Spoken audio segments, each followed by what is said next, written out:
Por favor, Miguel. Buenas tardes, licenciado. Es en relación a los laboratorios.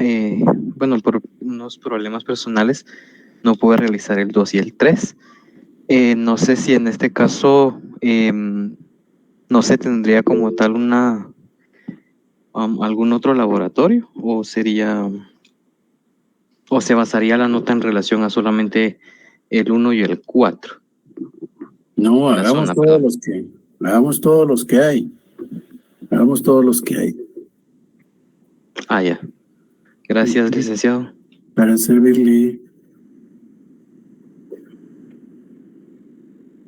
Bien. Si no hay más inquietudes, vamos a seguir avanzando con el curso. El último día estábamos estudiando algunos conceptos que están relacionados con el Estado y el derecho. Y entonces vamos a ubicarnos para recordar.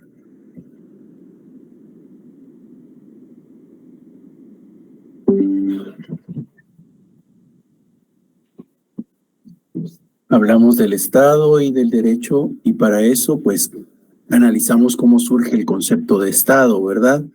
Si estamos hablando del Estado y el derecho, es menester saber cómo surgió el concepto de Estado.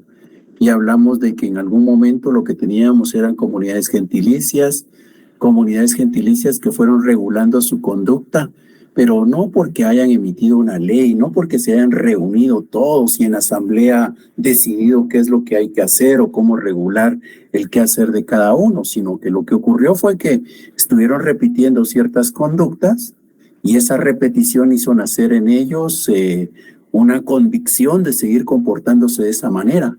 Y así es como entonces los hechos tienen una fuerza normativa que da lugar a la costumbre o al derecho consuetudinario. Aquí vale la pena recordar que cuando hablamos de la costumbre no es un concepto de carácter individual, o sea, no es el producto de un individuo. La costumbre es un fenómeno cultural, resulta del quehacer de la sociedad, porque nosotros lo que podemos hacer con cada uno de nosotros es formar hábitos. Yo de estar repitiendo conductas, me llego a formar el hábito. Si yo acostumbro todos los viernes, después de la jornada de trabajo, a hacer una actividad de distracción, pues de tanto estar haciendo eso todos los viernes, pues se ha vuelto en mí un hábito. Si yo todas las noches tomo un libro para leer por lo menos 15 minutos, pasado cierto tiempo, me va a hacer falta leer el libro. Eso es, he formado el hábito de la lectura. Pero en los individuos lo que se forman son hábitos. Ahora, aquí no estamos hablando en un contexto individual, sino social. Lo que la sociedad produce ahí con la repetición de conductas y luego el nacimiento de la convicción individual de seguir comportando de esa manera, es a lo que llamamos costumbre. La costumbre es un fenómeno cultural, es un producto de la sociedad, no de un individuo. Y a eso es lo que llamamos derecho consuetudinario. Vimos cómo poco a poco la autoridad está representada por los ancianos y a eso lo llamamos gerontocracia. Resultó que poco a poco se fueron dando la unión entre las tribus, entre las comunidades gentilicias, y entonces llega un momento en el cual ese poder va a estar tomado por una persona que resulta que para asegurarse que ese poder no se va a seguir trasladando, porque se recuerdan, habíamos dicho que el poder en un principio, cuando teníamos solamente esto, el poder estaba basado en la autoridad. La autoridad estaba basada en el conocimiento. Entonces los que sabían eran los que dirigían, eran los que mandaban, eran los que tenían autoridad. Pero con el paso del tiempo, pues resulta que el que tiene autoridad ya no necesariamente es el que más sabe. Y entonces lo que sí entiende es que pueden desplazarlo del poder y por eso va a crear al Estado como un poder que lo va a proteger, como un aparato al servicio de él. Pero también decíamos que necesita de un conjunto de personas que lo apoyen técnicamente, que lo orientan, que lo asisten, y a eso es a lo que llamamos la burocracia. Así poco a poco resulta que se van a conformar los estados nacionales. Estos son propios de la sociedad en la que nosotros vivimos, en el capitalismo, y dijimos que esos estados nacionales se habían conformado con base a las necesidades económicas, los factores sociales, los intereses políticos o factores culturales que tienen en común. Por eso normalmente en un país se habla un idioma en particular. No es de que en este mismo país hablan un idioma y luego hablan otro, como ocurre con Guatemala, diríamos, porque en Guatemala decimos que somos pluriculturales, multilingües. ¿Y qué quiere decir eso? Que aquí sí se hablan varias lenguas. Ahí prácticamente diríamos que se rompe con el esquema que habíamos estado planteando acá. Acá decíamos que las personas deciden conformar un estado porque tienen muchas cosas en común. ¿Qué tienen en común? La economía. De repente trabajan en ese mismo territorio, se compran o se venden bienes, hay factores sociales, hay intereses políticos, hay factores culturales como el idioma. Bueno, pues resulta que en ese contexto se van juntando esa población y forma su estado. Bueno, pero en el caso de nosotros la cosa fue diferente, porque nosotros no fue que nos fuéramos juntando para formar el estado de Guatemala. Nosotros no fue que dijéramos, ay, los que están allá por Quiché se llevan muy bien con los de Huehue y también con los que están cerca de Sololá y de Quetzaltenango, y entonces poco a poco vamos formando entre nosotros una unión que vamos a llamar Estado Nacional. No fue así, ¿verdad? Aquí en nuestro caso es distinto. Eso que he explicado es válido para Europa, pero no para nosotros. En el caso de nosotros lo que ocurrió fue que vinieron los conquistadores y dominaron todas estas tierras y llegó el momento en el cual se repartieron ellos las tierras, ¿verdad? Dijeron, pues la tierra de nosotros llega de aquí hasta allá, y así después a cada grupo le dieron un subuniforme, que ahora decimos que son los trajes típicos de nosotros, ¿verdad? Y les dieron ese traje para diferenciarlos. Estos son de estas tierras, no de aquellas. Estas son mis tierras y los que están vistiendo así son los que son mi servidumbre, son los que van a trabajar conmigo, son los que me sirven a mí. Y en ese contexto llega un momento en el cual se van formando los estados también en esta parte del mundo, pero no es como ocurre en Europa. En Europa sí vale toda esta teoría que hemos explicado. En el caso de nosotros, los estados se construyen más artificialmente. De ahí que cuando vemos las fronteras de Guatemala, por ejemplo, si nosotros dibujamos nuestro mapita, poco a poco nos están quedando líneas rectas, ¿verdad? ¿Y por qué son líneas rectas nuestro mapita? Porque no fue que el acuerdo, no fue consecuencia de que la población poco a poco se fuera juntando, sino que en algún momento alguien dijo, de aquí para acá es tierra de alguien y de aquí para allá es tierra de otro. Y así fue como fueron trazando la línea. La única parte en donde vemos quebrado nuestro mapa es porque hay ríos, casi que en esas partes quebradas lo que tenemos son ríos.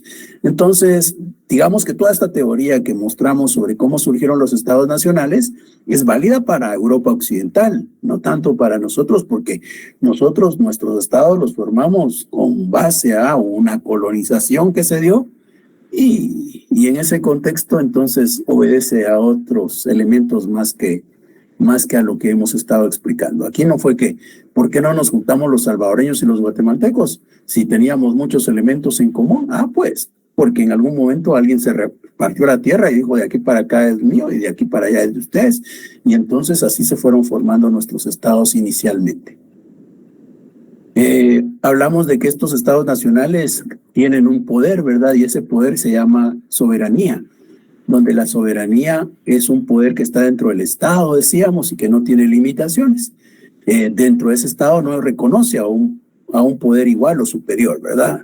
A ese contexto es el que llamamos soberanía. Decíamos que en el feudalismo el rey fue el soberano, pero que en la sociedad capitalista en que nosotros vivimos, como esta sociedad surge de la revolución pequeño burguesa, y los pequeños burgueses cuando hacen esa revolución están inspirados en aquellos principios de la igualdad, de la libertad y la fraternidad.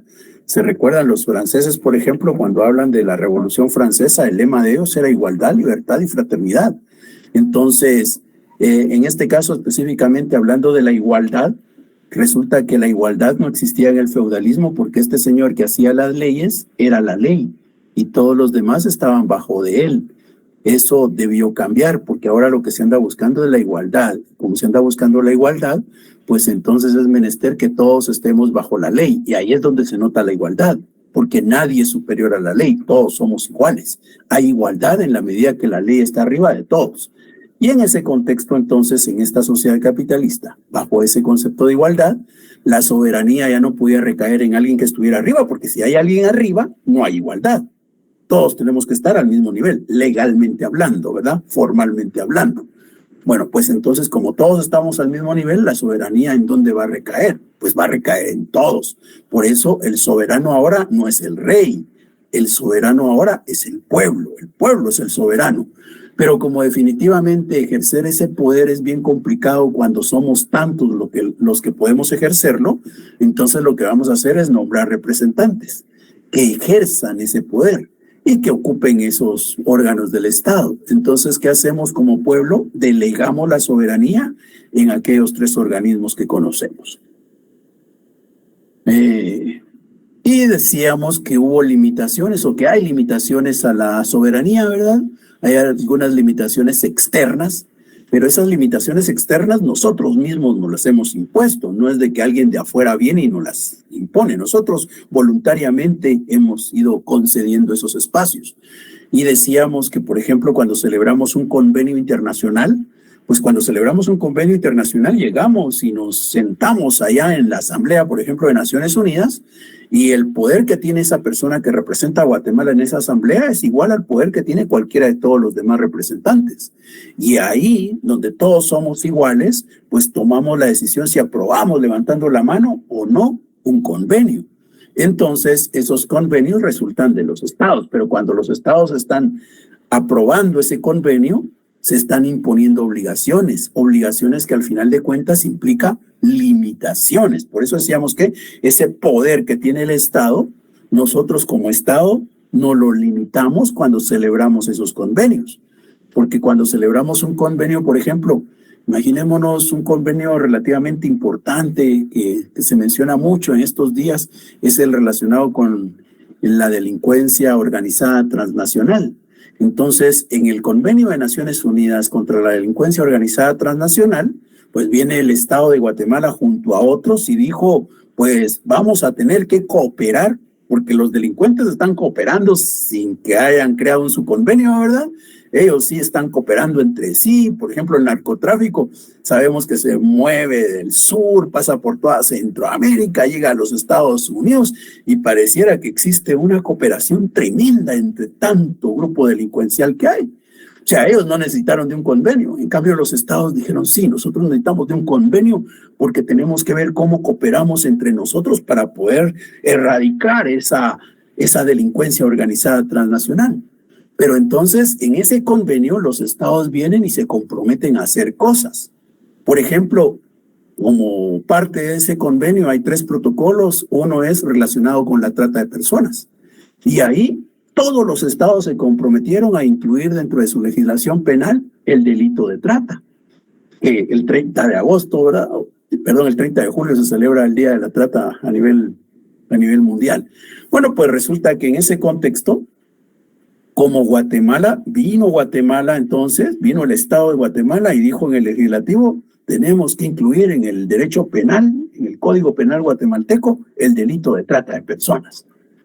Entonces, no que somos un poder que no admite otro igual y que no respeta a nadie dentro de este territorio, que somos el poder máximo que hay. Sí, es el poder más grande que hay, la soberanía. Pero como se comprometió en aquel convenio internacional, pues ahora viene y dice, tenemos que aprobar eso. Y entonces no costó mucho que los diputados dijeran, pues aprobamos una reforma donde se va a incluir un nuevo delito dentro del Código Penal, la trata de personas. Y no solo ese, ¿verdad?, sino otros más. Pero este ejemplo es para el de la trata de personas. ¿Qué nos muestra eso? Que realmente no fue que los diputados libremente decidieran sí o no, no, ya nos habíamos comprometido y entonces no quedaba más que incluirlo en la legislación. Entonces nuestra soberanía se vio limitada ahí, pero se vio limitada porque así quisimos, ¿ya? Entonces los convenios internacionales son una limitación a la soberanía. También dijimos que los organismos internacionales eran una limitación, ¿verdad? ¿Por qué los organismos internacionales? Porque resulta que esos organismos internacionales han sido creados por los mismos estados. Pero obviamente cuando los crean se imponen obligaciones. Por ejemplo, por ahí hay condiciones para que un estado pueda recibir dinero prestado. Si un estado quiere pedir dinero prestado, pues tienen que evaluarlo. Y entonces no es aquello de que, yo soy soberano, así que vengo y necesito dinero y préstenmelo. No, no.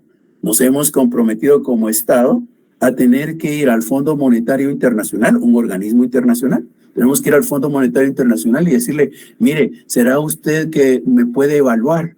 Y si de la evaluación sale que yo puedo pedir dinero prestado, puedo ir a hacerlo. Entonces, los acreedores a nivel mundial están ahí y dicen, bueno, muéstreme que el Fondo Monetario Internacional dijo que usted podía endeudarse. Si él dijo que sí, usted puede recibir, si no, no. Y no que somos soberanos, pues. Bueno, nosotros mismos nos hemos limitado externamente. Y la limitación externa se da a través de ¿qué? A través de los convenios o tratados internacionales y a través de los organismos internacionales. Y luego, y esto sí ya nos quedó pendiente, ¿verdad? Que eran las limitaciones internas. ¿Cómo internamente puede ser limitado el poder que tiene el Estado, a ese poder que llamamos soberanía? ¿Cómo internamente se da su limitación? Bueno, pues resulta que, por ejemplo, ustedes están en el segundo año, la posibilidad de que hayan ido a la presencialidad en la universidad es muy limitada. La universidad prácticamente no se ha abierto desde hace mucho tiempo, pero ¿qué pasaba cuando era presencial?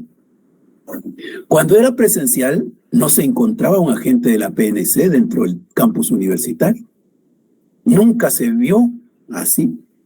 Muy raro, se dio en una ocasión, pero eso es otra historia, la presencia de militares dentro de ese territorio. Ni siquiera la PMT de la ciudad de Guatemala entra. Imagínense qué desorden hay allá en la universidad, que no es que se pinte una línea roja, y aun si se pintara, pues viene alguien abusivo y dice, es que ya voy tarde para mi examen y no tengo dónde parquearme. Aquí está rojo, pero yo me parqueo igual. Y no es que llegue la PMT y diga, le vamos a poner cepo. No, no entra la PMT, ni siquiera a poner una remisión.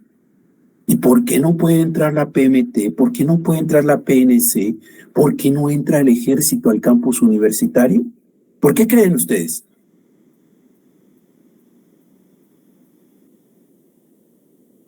Porque hay una ley interna de la U.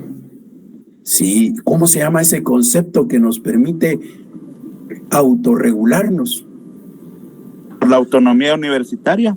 Por la autonomía universitaria. Que seamos autónomos quiere decir que nosotros mismos creamos nuestro propio gobierno. Nadie de afuera viene y lo impone. Aunque habrá quien diga ahí, ahora lo cuestionamos, ¿verdad?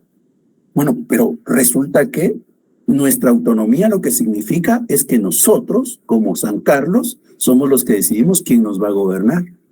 Que nosotros como universitarios somos los que decidimos qué normas son las que se van a crear. Es decir, nos autorregulamos, nos autogobernamos. Eso es la autonomía. Por eso es que no puede llegar el gobierno de Guatemala a hacer cosas dentro de la universidad.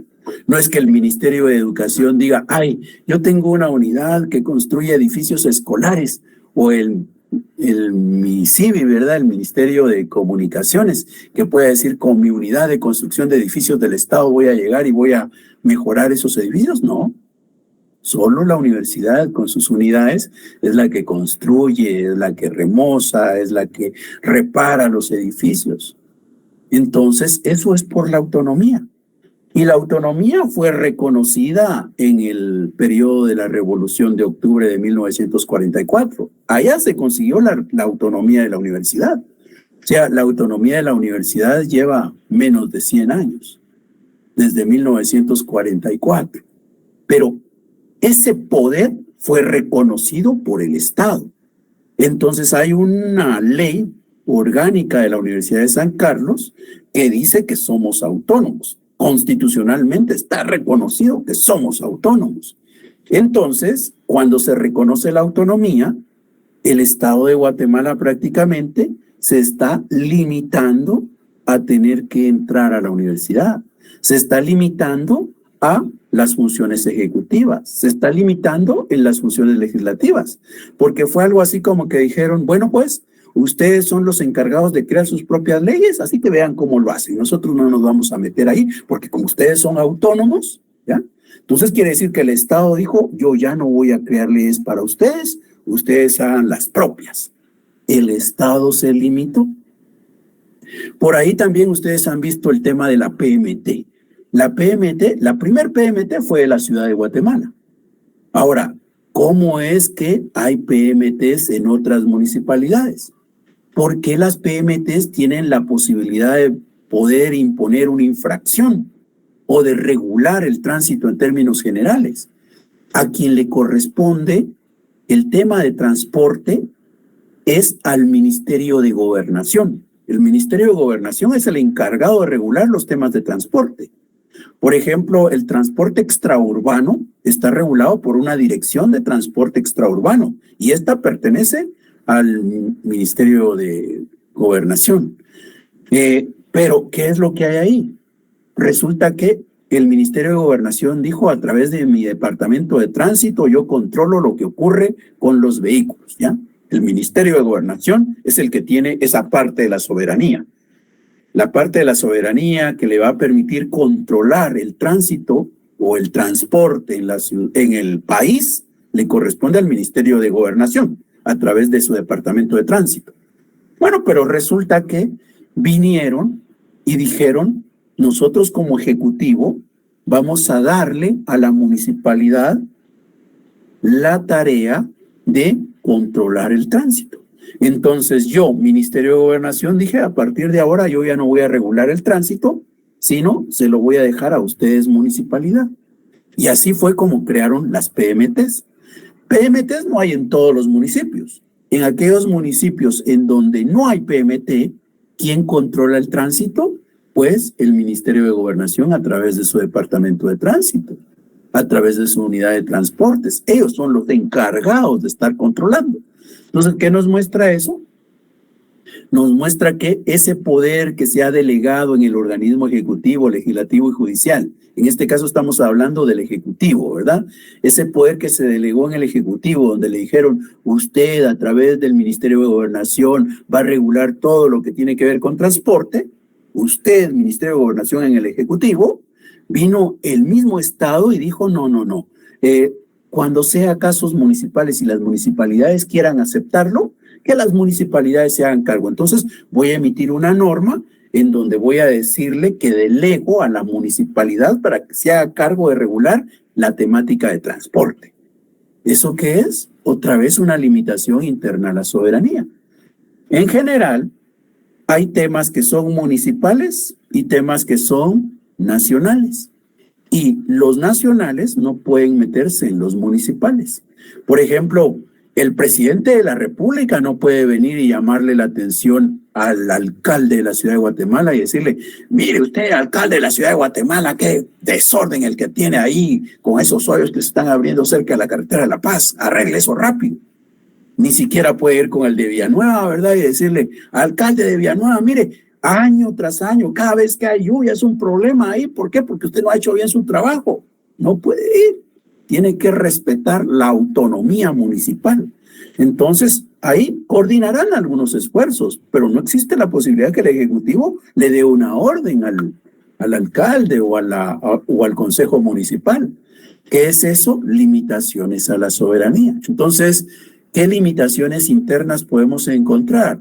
Las limitaciones internas que podemos encontrar son las autonomías en general. Las autonomías marcan prácticamente un cierre a la soberanía. Mi soberanía ya no se extiende en esos territorios. ¿Por qué? Porque estoy reconociendo que esos territorios tienen una autonomía. Eso es una limitación interna al derecho de soberanía entonces. ¿Alguna duda, alguna inquietud?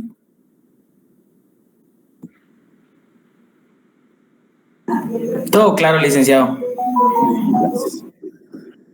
Bueno, ahora vamos a hablar de ese derecho que crea el Estado. A ese derecho que crea el Estado lo llamamos derecho estatal. Entonces, aquí tenemos lo que antes habíamos mostrado, ¿verdad? Tenemos a una comunidad gentilicia, tenemos a una tribu. ¿Se recuerdan ustedes que la autoridad era ejercida por los ancianos, porque son los que más sabían? La autoridad está basada en el conocimiento. Como es gobierno de ancianos, se dice que hay una gerontocracia. Bueno, pues Ahí lo que existió fue, dijimos ya antes, un derecho consuetudinario. Es decir, la reiteración de conductas por parte de este grupo social hizo nacer en cada uno de sus integrantes la convicción de que había que seguir comportándose de esa misma manera. Y entonces ahí nace la costumbre, que es el derecho consuetudinario. Esa es la característica en esa primera etapa del desarrollo de la sociedad. Pero, ¿cómo se determinaba quién tenía que crear las normas? Las normas eran creadas por todos. Y no porque, como dije ya antes, no porque hubiera una asamblea y dijeran, usted quiere que esto se vuelva ley. No, no necesariamente. Ahí era la reiteración de conductas. Casi que, digamos, sin querer fueron creando esas normas. No fue algo planificado, fue algo que se fue dando espontáneamente en el tiempo. Entonces resulta que, al final de cuentas, en esas normas, todos participan en su creación. Todos, por el hecho de estar repitiendo y repitiendo y repitiendo la conducta y después sentir que hay que seguir comportándose igual, pues todos resultaron creando la norma. Ahí lo que tenemos es una democracia directa. La democracia directa se va a caracterizar porque todos intervienen en la creación de la norma. Todavía, allá en la sociedad romana, cuando se habla al principio, sobre todo en la época de la República, de la ley, y se dice que la ley es la expresión de la voluntad del pueblo, todavía ahí podríamos pensar que existe este concepto de la democracia directa, porque allá en Roma resulta que se hacía una asamblea de paterfamilias, una asamblea de ciudadanos romanos, y llegaba un magistrado y hacía la propuesta de qué podría convertirse en ley. Y discutían todos esos paterfamilias en asamblea y llegaba el momento en que tomaban la decisión si se aprobaba o no. ¿Quiénes estaban presentes en esa asamblea popular? Todos los paterfamilias. Entonces eran todos los ciudadanos romanos. Esa es democracia directa. Todos participan en la creación del derecho. Democracia directa. El derecho consuetudinario fue una muestra de la democracia directa.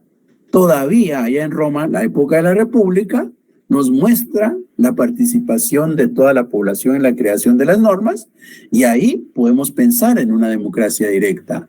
Pero, ¿qué es lo que va a pasar con el tiempo? Con el tiempo va a llegar un momento en el cual, pues, resulta que la autoridad ya no estuvo basada en el conocimiento, ¿verdad? Sino prácticamente en el poder. Alguien se tomó el poder y ya no lo quiso devolver. Alguien vino, tomó el poder y buscó crear al Estado para que defendiera esa posesión y poder entonces él tenerlo de por vida y después trasladárselo a quien mejor le pareciera, probablemente a su hijo primogénito. Cuando tenemos eso, prácticamente lo que está surgiendo ahí es la posibilidad de pensar en que las normas ya no van a ser creadas por todos los integrantes de la sociedad, sino por representantes.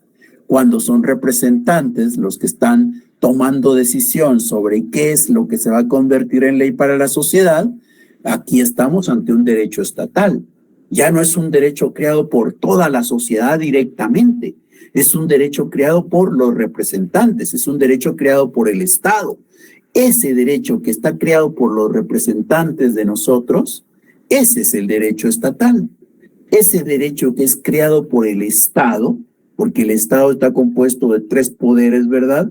El legislativo, el ejecutivo y el judicial, y cualquiera de los 3 puede crear normas, porque no solo el legislativo crea normas, el legislativo es el que más normas crea, eso sí es cierto, porque es el que crea las leyes, pero el ejecutivo también crea normas.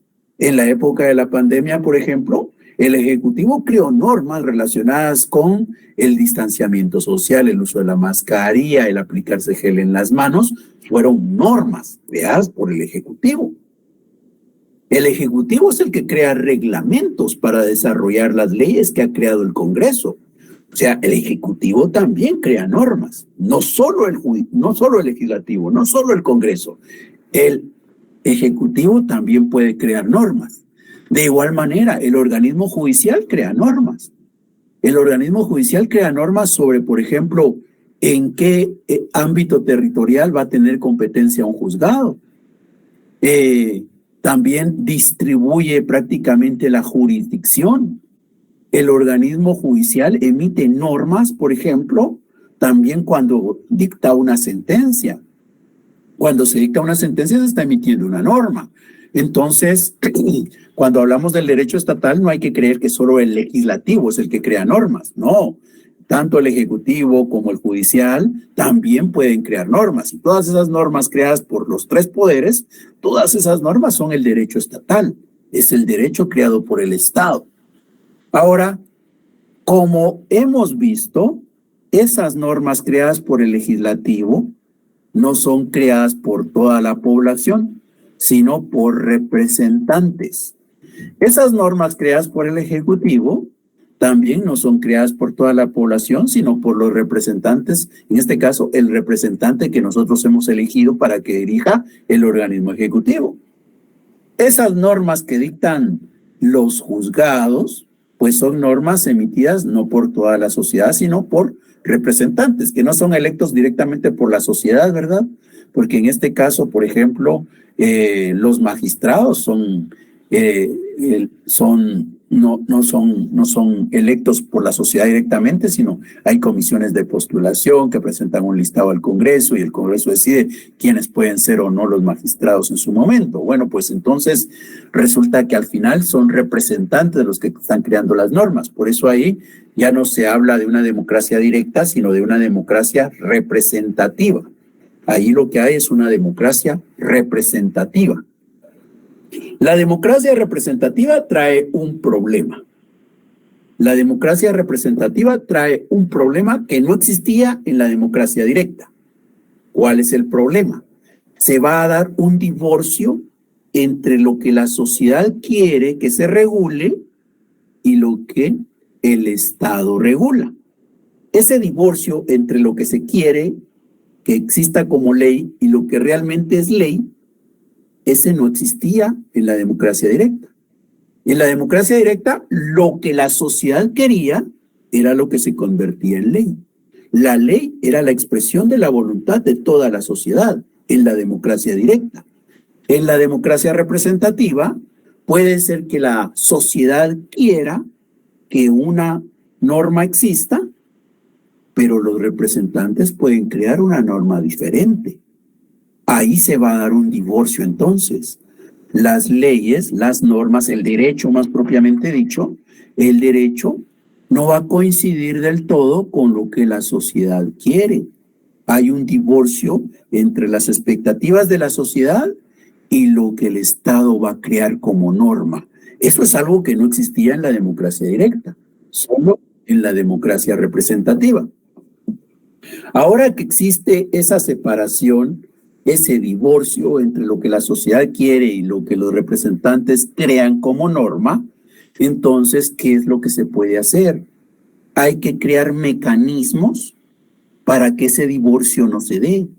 Hay que crear mecanismos para evitar que todas las normas que crean nuestros representantes sean distintas a lo que nosotros queremos. ¿Y qué mecanismos pueden existir? El primer mecanismo que se puede mencionar es la separación de poderes. La separación de poderes es un mecanismo que lo que busca es que ese divorcio no exista. Sabemos que los tres poderes pueden crear normas, pero como los tres poderes deben de estar separados, pues entonces existe la posibilidad de repente que uno cree una norma que no es la que la sociedad quiere. Imagínense, uno de los tres crea una norma. La sociedad no quiere esa norma. Hay un divorcio entre lo que la sociedad quiere y lo que hizo el representante, pero es uno de aquellos tres. ¿Qué es lo que queda? Bueno, pues lo que queda es que, como hay separación de poderes, se pueda lograr un equilibrio que permita que se logre lo que la sociedad quiere y no lo que aquellos representantes. Bueno, imaginémonos. Viene el Congreso de la República y aprueba un decreto. Y eso ocurrió el año pasado y en dos oportunidades. El año pasado, en dos oportunidades, vino el Congreso y dijo, yo apruebo esto. Tengo un decreto y lo apruebo, hasta número le colocaron.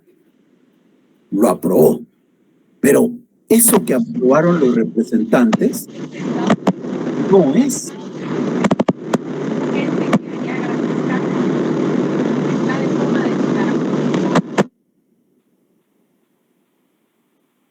eso que aprobaron los representantes no es lo que la sociedad quería. Como eso que aprobaron los representantes no es lo que la sociedad quería, entonces viene la sociedad y se pronuncia, ¿verdad? Se pronuncia, se opone. Ahora, ¿qué usa la sociedad para oponerse? Lo que usa muchas veces son los grupos de presión. Los grupos de presión van a ayudar a que esas normas, que no son las que la sociedad quiere, no entren en vigor. En ese momento, por ejemplo, hubo grupos dedicados a la protección de los derechos humanos que se opusieron a que se emitiera esa norma. Vamos a usar un ejemplo en concreto. El año pasado se aprobó un decreto relacionado con la ciberseguridad, los delitos que se pueden cometer a través del ciberespacio. Eso pareciera muy bueno, ¿verdad? Todos dirían, a tanta gente que han engañado ahí diciéndole que va a recibir una herencia, que va a recibir un Hilux, que ya está por llegar su pariente y que lo único que necesitan es que mande una suma de dinero. A tantos que han engañado, diríamos nosotros, pues qué bueno que haya una ley que vaya a buscar seguridad en el ciberespacio, ¿verdad? Pues todos podríamos pensar que sí. Pero lo que ocurre es que cuando se leía la ley, se daba a uno cuenta que algunos artículos hacían referencia a que el Estado iba a crear una unidad especial y que esa unidad iba a poder estar controlando lo que todas las personas hacían en el Internet y que no iba a necesitar pedirle permiso a nadie para poder hacer esas cosas. Y entonces, ¿qué consecuencia se dio? Bueno, pues entonces empezaron los grupos, ¿verdad?, a presionar para que eso no avanzara más, no entrara en vigor, porque decían, así como están las cosas hoy, este gobierno lo que va a hacer es crear una agencia de investigación especial, una agencia de inteligencia que va a estar persiguiendo a todas las personas en Internet para saber quiénes hablan en contra de él, y así lo que va a buscar es destruir a sus enemigos. Entonces empezaron los grupos a protestar, ¿verdad? Y llegó el momento en el cual ese proyecto de ley había sido discutido, había sido aprobado en el Congreso de la República, se había enviado al organismo ejecutivo y lo que quedaba era la sanción, que el ejecutivo sancionara ese decreto. Pero fue tanta la presión que entonces, ¿qué es lo que se hizo? Pues se pudo haber hecho uso de una figura. ¿Cómo se llama esa figura en donde cuando el presidente no está de acuerdo con sancionar un decreto del Congreso, lo regresa al Congreso? Veto presidencial. Veto. El veto, ¿verdad? Pero no es Alberto, sino el veto, sí. Bueno, pues resulta que entonces el Ejecutivo tiene ahí el veto para poder dejar sin efecto lo que estos representantes han creado. Esa separación de poderes es una herramienta para poder conseguir que el derecho no se separe de lo que la sociedad quiere. El veto es otra herramienta que existe para que el derecho creado por los representantes no se separe de lo que la sociedad quiere. El papel que estaban jugando los grupos de presión también es una herramienta para lograr que lo que aprueban estos representantes no se desvíe, no se divorcie de lo que la sociedad quiere. Entonces hemos visto que ahí hay algunos elementos que ayudan a que la democracia representativa pueda marchar, ¿verdad? Los grupos de presión, la separación de poderes y el veto presidencial. Son 3 elementos. Pero hay otro más que no lo logramos notar en la sociedad guatemalteca, pero en otras latitudes es más fácil de percibir, y es los partidos políticos. En nuestro caso, hablar de partidos políticos es bien complicado, ¿verdad? Es bien complicado porque la verdad es que quienes integran los partidos políticos no es que sean personas que se diferencian de los que integran otro partido. Lo normal sería que los intereses de los partidos se forman por los intereses que tienen las personas. Entonces, ¿quiénes van a formar un partido? Los que tengan intereses comunes, pero intereses comunes que tengan que ver con la sociedad. Esa sería la esperanza, que por ejemplo, pero no estoy hablando de la esperanza del partido, ¿verdad? No, Estoy hablando de que la unión de personas tendrían que tener intereses comunes y construir así un partido. Por ejemplo, hay espacios en donde los trabajadores, al final de cuentas, todos debiéramos de tener intereses comunes. Nos debiera interesar crear normas relacionadas con el trabajo, crear normas relacionadas con, por ejemplo, ventajas económicas, estabilidad laboral. A todos los trabajadores eso nos debiera interesar. Por el otro lado, de repente los campesinos podrían tener otros intereses, ¿verdad? Y los empresarios otros intereses. Entonces, cada grupo social debiera crear su propio partido, ¿verdad? Y los representantes de estos partidos que llegan al Congreso, pues debieran de velar por los intereses de aquel grupo que representan. Si nosotros lográramos formar un partido de trabajadores, y nuestros diputados de verdad defendieran los intereses de los trabajadores, cuando esos diputados estén en el pleno, pues van a defender nuestros intereses, van a velar porque las leyes que se van a crear allá sean leyes que respeten los derechos de los trabajadores, no leyes que vengan a vulnerar a los trabajadores. Si se presenta un proyecto que es vulnerable para los trabajadores, esos diputados que representan a los trabajadores porque son de un partido de los trabajadores, pues debiera asegurarse que se respetan los derechos de los trabajadores. O sea, los partidos políticos también son una herramienta para lograr que lo que aprueban los representantes sea lo que la sociedad quiere. El problema con nosotros es que nuestros partidos realmente no andan representando intereses más que los de ellos propios, ¿verdad? Y por eso es que se da aún más el divorcio, porque estos diputados, y no solamente en Guatemala, estos diputados, estos representantes del pueblo, cuando están tomando sus decisiones, no están pensando en la base que los llevó a ocupar ese puesto, sino están pensando únicamente en sus intereses. Y eso no es lo malo. Lo malo es que no tenemos cómo obligarlos a que, aún teniendo sus intereses, pues actúen en atención a lo que la sociedad quiere. Por eso es que existen estos elementos. Se reconoce que los representantes cuando llegan ahí lo hacen con sus propios intereses. Aunque hayan sido elegidos por el grupo de trabajadores, aunque hayan sido elegidos por el grupo de campesinos, aunque hayan sido elegidos por un grupo social en particular, cuando llegan ahí, cuando están sentados ahí, realmente llegan con sus propios intereses, andan buscando su propio beneficio, no el de la colectividad. Entonces, ¿qué es lo que queda? Lo que queda es usar herramientas, sabiendo que ellos van a actuar en función de sus propios intereses. Hay que tener herramientas que los permitan ir conduciendo, que los permitan llevar por donde nosotros queremos. ¿Y qué herramientas hay? Pues primero los partidos políticos como tales, los grupos de presión que hemos mencionado, la separación de poderes, el veto presidencial. Y todavía hay otros elementos, ¿verdad? Pero eso es lo que podemos considerar. Bien.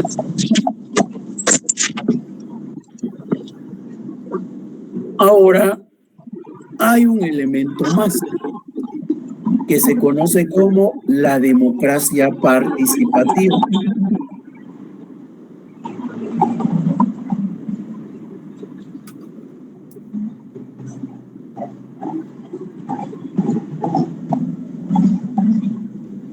Vamos a silenciar a Rafael. Bien, hay un elemento más que es la democracia participativa. Entonces, hemos visto la democracia directa, la democracia representativa. En la directa diríamos que no habían problemas. En la representativa es donde hemos visto que hay problemas. Ahora, para solventar los problemas de la democracia representativa, pues se promueve ahora la democracia participativa.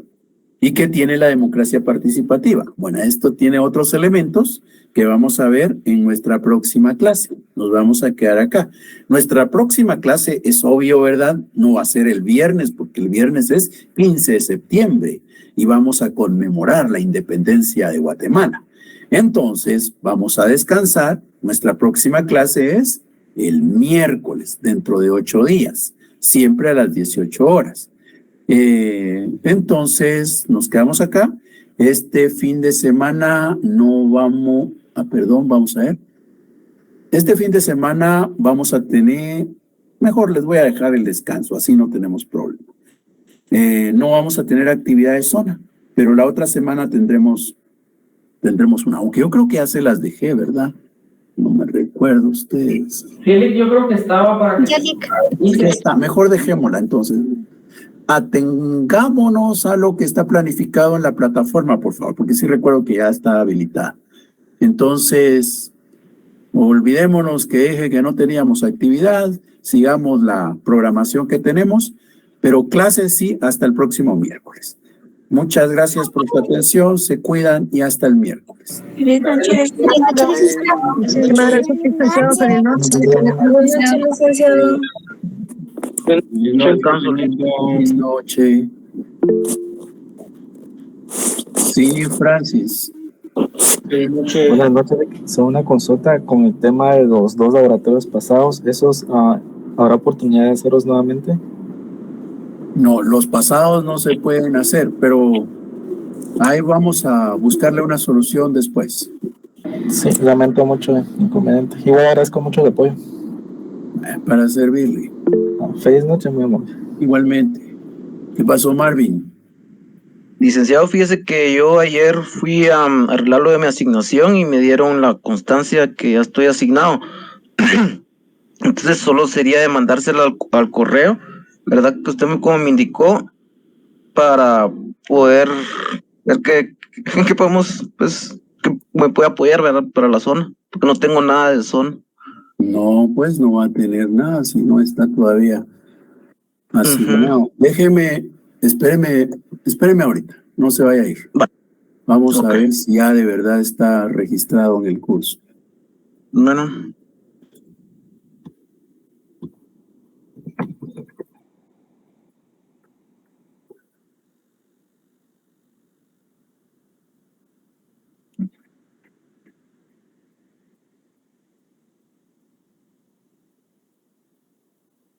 ¿Cuál es su número de carnet, Marvin?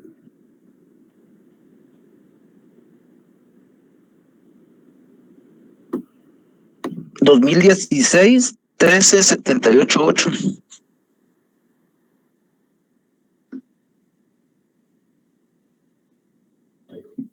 ¿2016-13? Sí, Carías Campos, Marvin Rodolfo. Correcto, así es. Déjeme, ahorita hago algo acá.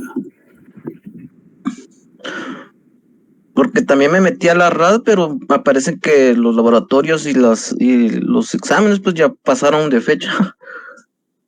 Pero usted logra entrar ya. Ya, pero me parece que están cerradas los laboratorios, pues. Ya se caducó el tiempo, pues. Sí, eso así está. Bueno, pero el último creo que todavía está habilitado. Ayer se cerró, Vieralic. Sí, pero usted ya logra entrar al curso. Ya puedo, pero como le repito, los trabajos están cerrados, pues. ¿Alguna? Ahorita voy a ver cómo está usted en la plataforma. Va, gracias.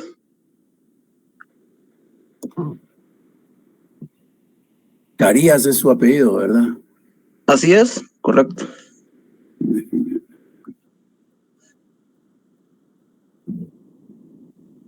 Sí, pues marwincampos2008@gmail.com.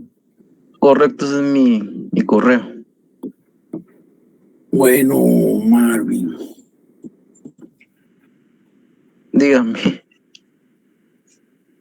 ¿Y usted ha recibido clases, Marvin? Sí, he estado recibiéndolas.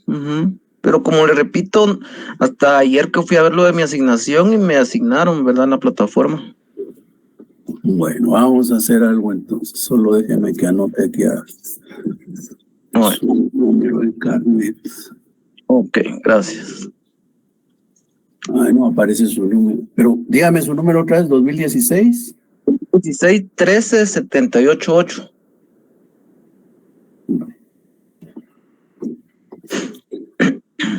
Bueno, le voy a habilitar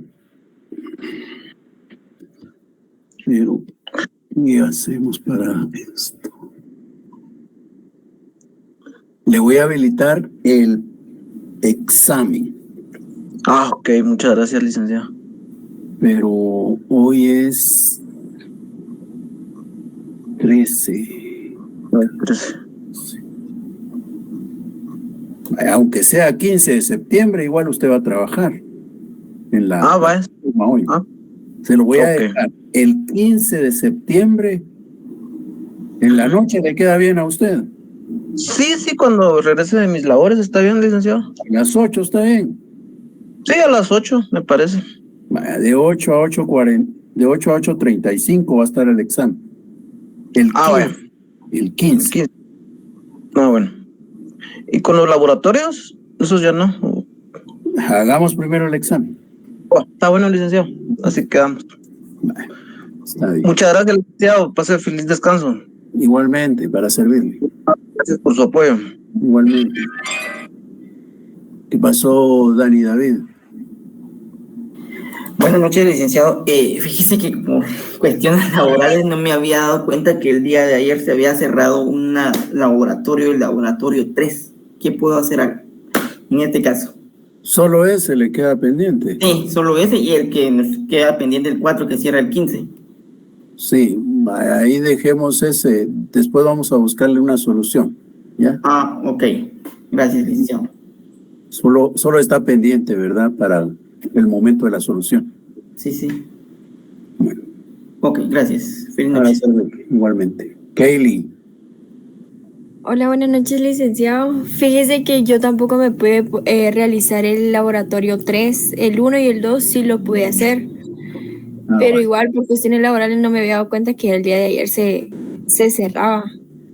Bueno, dejemos eso ahí, lo vamos a resolver después. Muchas gracias, licenciado. Buenas noches. Para servirle, feliz noche. Feliz noche, Lee. Igualmente, Feliz noche. feliz noche.